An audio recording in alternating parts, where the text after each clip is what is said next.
What's up, y'all? Welcome back to the channel. This is Morals Over Money. I'm Frank. I hope everybody's having a great day.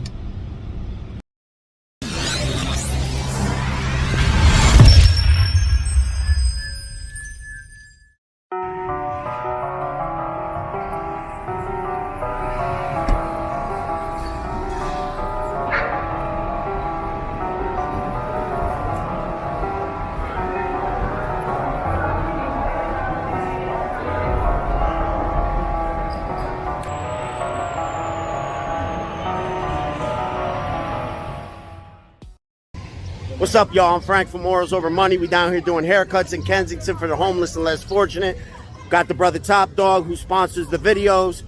What's up, y'all? I appreciate everybody who's already reached out. It's at Top Dog Law on Instagram or www.topdoglaw.com. Tell me about your case, whether that's a car accident, slip and fall, medical malpractice, something else. I'll here to help. We'll get back to you within 24 hours. Absolutely. Get with the brother if you're trying to get paid. So this video here, I want to tell you a quick story of a brother that I met when I was in prison, right?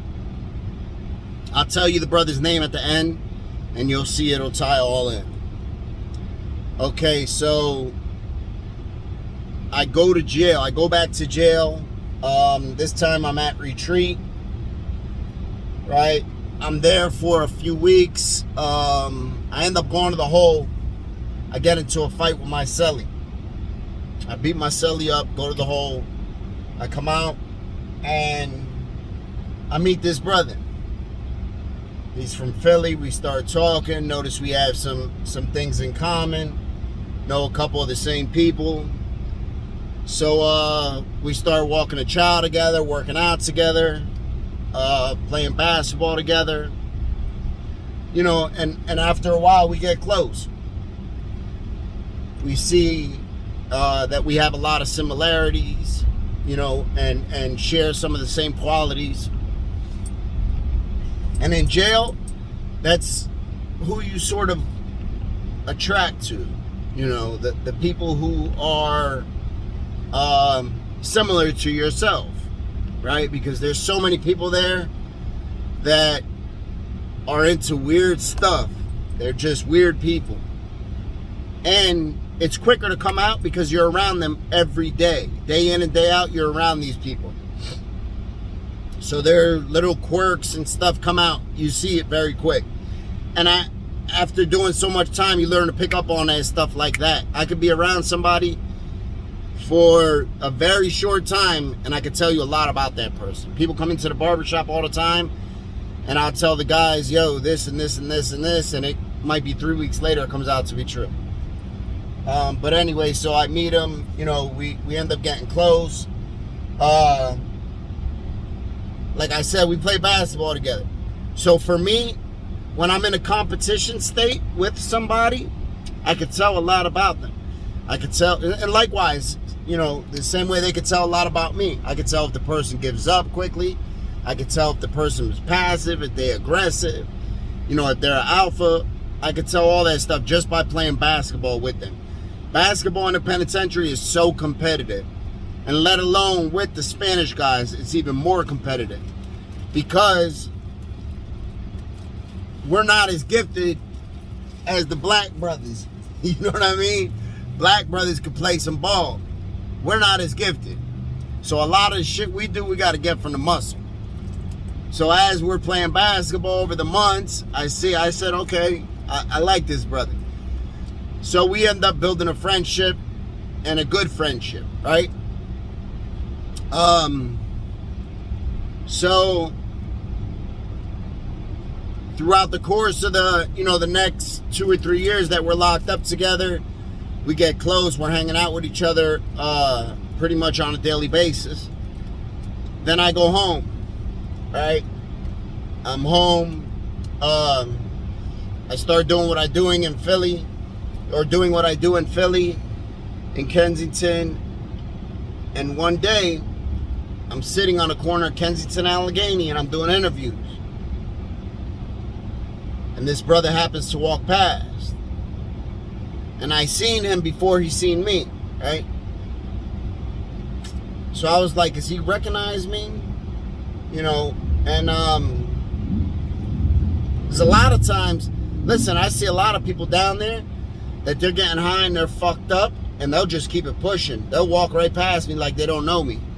And it's just out of shame, right? The brother stopped, we started talking, pick up right where we left off, right? He tells me he's staying around the block in a shelter, that he just was able to get clean, you know. And this is stuff that I didn't. He told me that he was able to get clean, and this is stuff I know he used to like to dibble and dabble when we was in the penitentiary. But I didn't know exactly to what extent, you know, because you can only dig your hole so deep when you're in jail at times. So after he tells me he gets clean, we start talking, we stay in contact. So every time I come out to Philly, I get with him. Sometimes I go to Philly and he's doing awesome. Other times, not so much. And the thing that he doesn't know is that every time I would get to Philly, people would fill me in on how he was doing. If he had a good week, if he had a bad week, if he had a horrible week. They would tell me. They would say, yo, he's doing good, or he's not doing too good. So, you know, there was a fair share of he's not doing too good reports. And it wasn't that I was going around and asking for reports. It was just people knew what I was about and knew what I was trying to do in the community. So people would come and report to me, you know, and tell me, yo, such and such ain't doing too good. They would do that, you know, every time I go back, they do that with people I interview. They'll just volunteer information. So there was volunteering information about my homie, right? And telling me, look, he's not doing too good. Sometimes they'd even send me pictures. Some of the pictures weren't great pictures. They broke my heart to see them. But one thing I understand is that it's part of the process, right? In recovery, relapse isn't mandatory. You know, they say it's a part of recovery, but it's not necessity. So some of us are going to have more relapses than others in our course of recovery. So I remember the brother's telling me, look, I need to get out of here. I speak to his mother. His mother is like, please get my son out of here. I speak to other people in the neighborhood. They're saying, look, you need to get him out of here. So then I decide to bring him to my house for a week. He comes out to my house for a week, and instantly when he's in the car, he falls asleep, and I can say that's his body just needing a rest. His body needed a rest. He's been burning that midnight oil, been going hard. And us as addicts, the first time we get away from our environment and drugs, our body just shuts down and we tend to sleep for 3, 4, 5, 6 days. That's exactly what he did. He slept for a long time. I could tell he wasn't feeling the best, but he gangsted through it. And he pulled through it. Now when it was time to drop him back off, I was worried for him. I was worried that, maybe he wasn't going to be all right. I was worried that maybe he wasn't going to be alive the next time I seen him. Because one thing about us is when we get some time clean and we go out and relapse, 9 times out of 10 that tends to kill us. Because we go back out to using the same amount that we did before, but the only thing is our systems are a little cleaner now. So we was used to doing 10-bag shots. Our bodies ain't used to doing 10-bag shots because we had a little bit of time off. We gave our body a break. So he goes back. I drop him off. I speak to him. He tells me, he's like, Frank, I want what you have. And he didn't mean nothing materialistic. He just said, I see how your family is. I see the way you move. I see different things. I want that. We're in bed early in my house. All that stuff. People want that. When they're getting high, they don't like staying up 3 or 4 o'clock in the morning. Who likes staying up that late? Nobody, really. He tells me, I said, I want what you have. I told him, I said, listen, brother, you could get it. Not only can you get it, but you could get more than what I have. You know, what I have is peanuts compared to what you can get, because I see your potential. And a lot of times, people don't see our potential as much as we do, right? People see us as a level 10, we see ourselves as a level 2.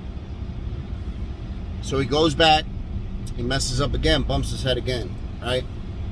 Then he finds this awesome woman through the channel. Me and this woman are in contact. She's in contact with Rachel on a steady basis, right? And I could tell she cares for him deeply, right? But she has children, so naturally she's scared. She has a life going on for herself, so naturally she's scared. So they decide he's going to go out there to live with her. And we're all scared. We don't know what's going to happen. Me, her, and Rachel had hours worth of phone calls and text messages. And we're all scared. We don't know what's going to happen. He says he's done. I say, okay. He goes to be with this woman. Right? And I'm sure they face some growing pains, just getting to know each other and everything else, right? But this woman cares about him. This woman opens her home to him, opens her heart to him, opens her children to him. And what does he do?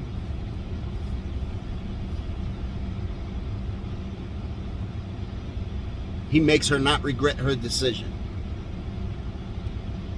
He plays a role in her children's life, right? He plays a role in her life. And he's struggling at first, man, because it's not easy uprooting and going from somewhere where you don't know anybody and, you know, and trying to start over. It's not easy. It sounds like it's easy, but it's not easy. But he does it, and he struggles, and he fights, and he gangsters through it, and she helps him, and he falls down, and she picks him back up. And she gets pregnant. And they're scared. Everybody's scared. Right? Scared. I don't think children were on their mind. You know what I mean? And everybody's scared. Shit. When Rachel got pregnant with each one of our children, we was like, oh my God. It's just a scary time, right? So she goes to her first appointment. And she gives me a call. Matter of fact, she gives Rachel a call and tells Rachel, the doctors told me I miscarried. So now Rachel tells me, and I'm sitting right next to my homie, and he doesn't know yet, and I know. And I'm questioning, should I tell him? I said it's not my place. So I have to let her tell him, right?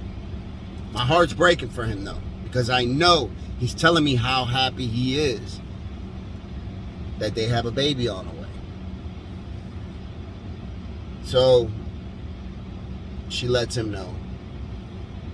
It's not easy for him or her, but they get through it. Right? They pick the pieces up and keep it moving. Then a couple weeks later, or a couple months down the line, she finds out she's pregnant again. They're happy, but she's scared. So is he. They're like, damn, what if it happens again? You know, that's a big fear for women. Doesn't happen again. Start doing good. The brother starts achieving one goal after another. Them as a family start achieving one goal after another. And for those of us that have been at rock bottom, once we start putting a couple goals together and see that the fruitions of our hard work are paying off, that shit lights a fire under us. I'm telling you, lights a fire under us and lets us know that my hard work isn't in vain. That all the times we put that hard work in and we didn't reap the benefits, because sometimes they don't come all at once. Sometimes it takes months for that paycheck, for the work you've been doing to come off when you're working on your life, right? And that's exactly what happens. And he just celebrated a year. Just celebrated a year of his transformation. Barn, I'm proud of you, brother. For those of you that don't know, I was talking about Barn this whole time, and I was talking about Heaven. Heaven, I'm proud of you. You've done what isn't easy to do. I'm proud of you both. I can't wait to get out there and see y'all. And Heaven, I want to thank you for having the patience and the faith in him, and for helping to build him up again, right? Because we can't do it alone. No man is an island. We don't do nothing alone. So Barn, I love you, brother. I'm proud of you. I look forward to what the rest of life has in store for you. Keep it pushing, brother. You're just getting started.